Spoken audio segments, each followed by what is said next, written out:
ব্লাউজের গলায় লেস বসাতে খুবই সমস্যা হয়, সেই জন্য হাতের আঙুলটাকে মেশিনের ওই জায়গাটায় দেব, যাতে সেলাই করবার সময় লেসটা গুটিয়ে গুটিয়ে যায়।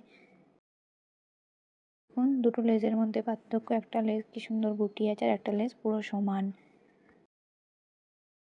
গলায় লেসটাকে বসিয়েছি, দেখুন গলার ঠিক একদম ভাঁজের দিকটা কি সুন্দরভাবে লেসটা বসে গেছে।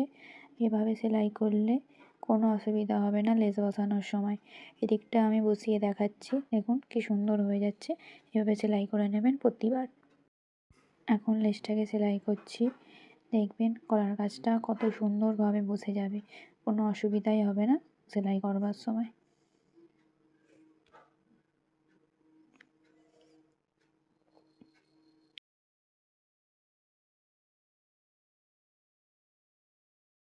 মেশিনে রেখে সেলাই করছি, গলার কাজটায় কোনোই অসুবিধা হচ্ছে না, গলাটা সুন্দরভাবে বসছে। যদি ওরমভাবে সেলাই করে নেওয়া হয় তাহলে এরকম সুন্দরভাবেই বসবে, না হলে বসাতে খুবই অসুবিধা হয়ে যায়। ফুল ফিনিশিংটা এবার দেখুন।